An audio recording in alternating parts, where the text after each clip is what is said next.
कैसे हैं आप सब? उम्मीद है आप सब बिल्कुल सही होंगे। बच्चों, आज हम पढ़ेंगे हिंदी व्याकरण निपुण का पाठ 9 विशेषण। पाठ का नाम क्या है? विशेषण यानी एडजेक्टिव। बच्चों देखिए, ऊपर एक चित्र दिया गया है और इसी चित्र के अनुसार नीचे कुछ शब्द लिखे हुए हैं। ऊपर दिए गए चित्र को ध्यान पूर्वक देखिए और निम्नलिखित वाक्यों को पढ़िए। अब देखिए क्या वाक्य लिखे हुए हैं अपनी बुक में। देखिए, हरे भरे उपवन में रंग बिरंगे फूलों के बीच नटखट बच्चे खेल रहे हैं। बच्चों देखिए, हरे रंग से लिख रखा है। ये हरे भरे तो लिखा ही है, हरे रंग से ये जो है अलग से लिखे हुए ये शब्द। हरे भरे उपवन में रंग बिरंगे फूलों के बीच नटखट बच्चे खेल रहे हैं। आसमान में सप्तरंगी इंद्रधनुष दिखाई दे रहा है। चारों ओर ऊंचे ऊंचे पेड़ हैं जो मनोरम वातावरण को और भी मनोरम बना रहे हैं। ऊपर लिखे वाक्यों में हरे भरे, रंग बिरंगे, नटखट, सप्तरंगी, ऊंचे ऊंचे, मनोरम शब्द में साथ में आए संज्ञा शब्दों की विशेषता बता रहे हैं। किन शब्दों की विशेषता बता रहे हैं बच्चों? ये संज्ञा शब्दों की। संज्ञा शब्द कौन से हैं इनमें से? जैसे उपवन, हरे भरे तो है विशेषण, विशेषता बता रहे हैं। किसकी विशेषता बता रहे हैं? उपवन की। रंग बिरंगे फूलों की, फूल है संज्ञा। और बच्चे, इंद्रधनुष, पेड़, वातावरण, ये सब क्या है? संज्ञा शब्द है। तो इनकी विशेषता क्या है? हरे भरे, रंग बिरंगे, नटखट, सप्तरंगी, ऊंचे ऊंचे, मनोरम, ये सब क्या है? विशेषता है। ये किसकी विशेषता बता रहे हैं? संज्ञा शब्दों की विशेषता बता रहे हैं ना।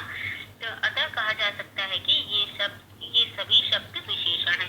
यानी कि ये जो हरे भरे, रंग बिरंगे, नटखट और सप्तरंगी, ऊंचे ऊंचे, मनोरम, ये शब्द क्या है? इनको हम विशेषण कहेंगे क्योंकि ये किसी भी चीज की विशेषता बता रहे हैं। ठीक है, तो संज्ञा व सर्वनाम शब्दों की विशेषता बताने वाले शब्द विशेषण कहलाते हैं। क्या कहलाते हैं विशेषण? विशेषण किसको कहते हैं बच्चों? जो शब्द किसी भी संज्ञा या सर्वनाम की विशेषता को बताते हैं। संज्ञा सर्वनाम क्या है? जैसे संज्ञा कोई नाम, किसी भी चीज, कोई भी चीज संज्ञा है। और सर्वनाम क्या है? जैसे मैं, तुम, हम, ये, वो, ये सब सर्वनाम है जो कि संज्ञा की जगह पे लगाए जाते हैं। तो इन संज्ञा और सर्वनाम शब्दों की विशेषता को बताने वाले शब्द को विशेषण कहते हैं। ठीक है, अब देखिए, संज्ञा व सर्वनाम शब्दों की विशेषता बताने वाले शब्द विशेषण कहलाते हैं। तो अब देखिए, विशेषण शब्द संज्ञा या सर्वनाम की विशेषता निम्न आधार पर बताते हैं। अब कैसे, किन किन आधारों पर बताते हैं? कैसे पता चलता है हमको कि किन आधारों पर बता रहे हैं? देखिए, संज्ञा या सर्वनाम के गुण फर्स्ट है, पहला है। दूसरा है संज्ञा या सर्वनाम के दोष। तीसरा है संज्ञा या सर्वनाम की अवस्था। चौथा है संज्ञा या सर्वनाम की मापतोल। पांचवा है संज्ञा या सर्वनाम की संख्या। यानी कि किन आधारों पे बताते हैं? गुण के आधार पर विशेषता बताते हैं, दोष के आधार पर बताते हैं, अवस्था के आधार पर बताते हैं, माप तोल के आधार पर बताते हैं और संख्या के आधार पर विशेषता बताते हैं कोई भी शब्द। ठीक है, अब देखिए गुण के आधार पर कैसे बताते हैं। पहला है संज्ञा या सर्वनाम के गुण के आधार पर, किसी भी मतलब वस्तु के या फिर सर्वनाम के गुण के आधार पर। कैसे? गुण क्या होता है? कोई भी अच्छी क्वालिटी, अच्छी चीज, किसी भी चीज में कोई चीज अच्छी लग रही है, उसको हम हमारा गुण कहते हैं। जो चीज अच्छी होती है उनको गुण कहते हैं। तो श्रेया अच्छी लड़की है, तो अच्छी इसमें गुण के आधार पर बताया जा रहा है। और वह मधुर गीत गाती है। मधुर मतलब मीठा, अच्छा। तो मधुर गीत गाना भी, मधुर भी क्या होती है? एक अच्छी बात होती है। तो श्रेया अच्छी लड़की है, वह मधुर गीत गाती है। तो ये गुण है इसका। ठीक है, श्रेया का गुण क्या है? कि वह एक अच्छी लड़की है, वह मधुर गीत गाती है। तो ये गुण के आधार पर हो गया विशेषण। और दूसरा है संज्ञा या सर्वनाम के दोष के आधार पर है। तो दोष यानी कि कोई भी बुराई, कोई भी गलत चीज, उसको गलत चीज को, बुराई को दोष बोल कहते हैं। तो जैसे रावण दुष्ट स्वभाव का था, वह निर्दयी था। तो दुष्ट और निर्दयी एक बुराई है। तो दोष यानी कि दोष के आधार पर ये उसकी विशेषता है। तो बच्चों, आप लोगों में भी देखा होगा और हम लोगों में भी, किसी में भी आप लोगों ने गुण होते हैं, दोष होते हैं ना। तो गुण के आधार पर, दोष के आधार पर किसी भी चीज की विशेषता पाई जाती है, किसी भी चीज की विशेषता होती है। अब देखिए, अवस्था के आधार पर, अवस्था कोई भी अवस्था हो सकती है, बुढ़ापा, जवानी, कोई भी अवस्था, बचपन, ये सब अवस्था के आधार पर होते हैं। ठीक है। तो बूढ़े लोगों को सीट दे देनी चाहिए, वह बूढ़ा है। बूढ़े लोगों को, बूढ़ा जो है एक अवस्था है, बूढ़ा, जवानी, बचपन और बिल्कुल शिशु, ये सब क्या है, अवस्था होती है किसी के जीवन की। तो इसके आधार, अवस्था के आधार पर बताई जाती है, विशेषण होता है, विशेषता बताई जाती है। अब चौथा है संज्ञा या सर्वनाम की मापतोल के आधार पर। किसी भी चीज की अगर हम मापतोल कर रहे हैं, किसी भी चीज को नाप रहे हैं और नाप के कोई चीज दे रहे हैं, जैसे तेल, दूध, ये सब चीजें नाप तोल के देते हैं, तो इसके आधार पर ये विशेषण, नाप तोल के आधार पर विशेषण है, ये विशेषता बताई जाती है। इसमें थोड़ा, जैसे थोड़ा, कम, ज्यादा, ये सब क्या है, ये सब मापतोल के आधार पर विशेषण है। अब पांचवा क्या है, संज्ञा या सर्वनाम की संख्या, संख्या के आधार पर, यानी कोई भी संख्या, जैसे 6 केले ले आओ, कुछ लोग वहां खड़े हैं, ये संख्या के आधार पर। संख्याएं क्या होती है, 1, 2, 3, 4, 5, 6, 7, 8, 9, 10, ऐसे ही 20, 100, 1000, ये संख्याएं होती है, संख्या के आधार पर बताई जाती है। जैसे कि वहां पे 6 लड़कियां हैं, 4 सुंदर पक्षी बैठे हैं, ये सब संख्या के आधार पर है। संख्याएं जिसमें बोली जाती हैं, तो संख्या के आधार पर विशेषता है।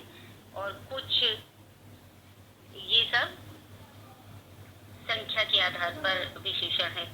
तो अब आगे देखते हैं बच्चों, निम्नलिखित रंगीन छपे शब्दों पर ध्यान दें। अब जो ये हरे रंग से आपकी किताब में कुछ शब्द लिखे हुए हैं, इन पर आप ज्यादा ध्यान दें कि ये क्या है। रमेश बहादुर लड़का है, करण सुंदर है, आम बहुत मीठा है, रंग बिरंगे फूल बिखरे हुए हैं, मोटा आदमी दौड़ नहीं सकता, बूढ़ा व्यक्ति बैठा है।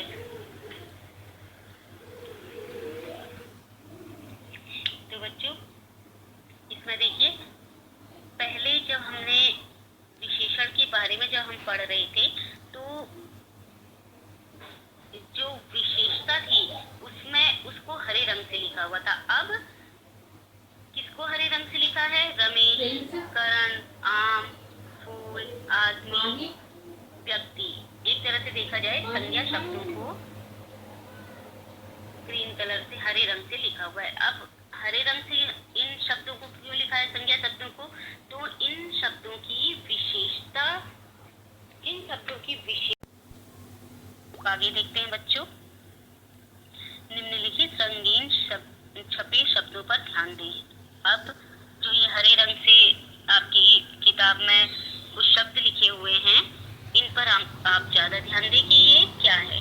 रमेश बहादुर लड़का है, करण सुंदर है, आम बहुत मीठा है, रंग बिरंगे फूल बिखरे हुए हैं, मोटा आदमी दौड़ नहीं सकता, बूढ़ा व्यक्ति बैठा है।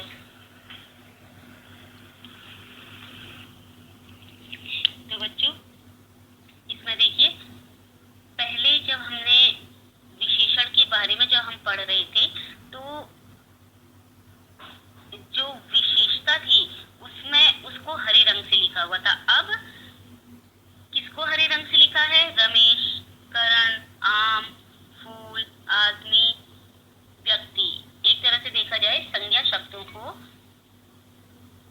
ग्रीन कलर से, हरे रंग से लिखा हुआ है। अब हरे रंग से इन शब्दों को क्यों लिखा है, संज्ञा शब्दों को?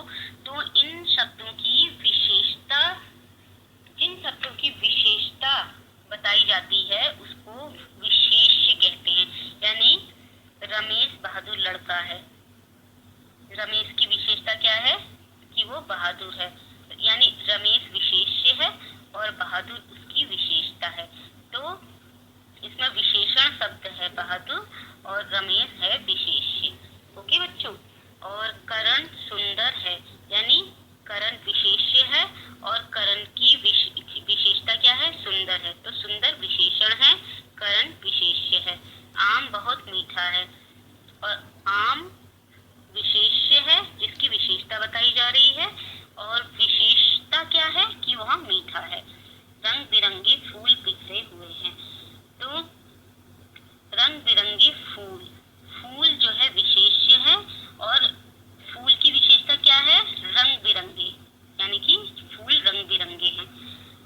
विशेष्य है फूल और विशेषण, इस फूल की विशेषता क्या है कि वो रंग बिरंगे हैं। मोटा आदमी दौड़ नहीं सकता, आदमी क्या है, मोटा है, तो इसमें आदमी है विशेष्य और मोटा है विशेषण। बूढ़ा व्यक्ति बैठा है, व्यक्ति विशेष्य है और बूढ़ा क्या है, विशेषण है।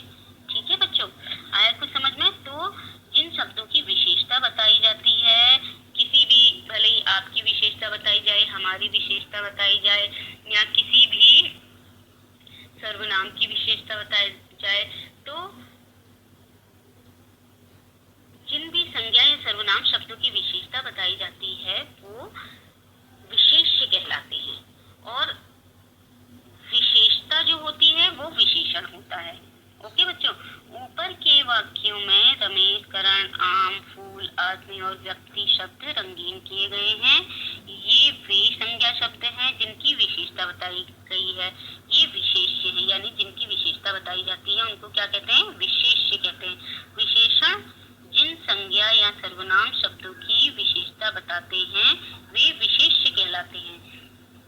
ओके बच्चों, तो हमने क्या सीखा इस चैप्टर में कि संज्ञा व सर्वनाम शब्दों की विशेषता बताने वाले शब्द विशेषण कहलाते हैं। विशेषण संज्ञा व सर्वनाम की गुण, दोष, अवस्था, मापतोल तथा संख्या के बारे में बताता है, और विशेषण जिन संज्ञा सर्वनाम शब्दों की विशेषता बताते हैं वे विशेष्य कहलाते हैं। ओके बच्चों, उम्मीद है कि आप लोगों को चैप्टर समझ में आया होगा, पाठ समझ में आया होगा। मिलते हैं अगले पाठ में, तब तक के लिए बाय।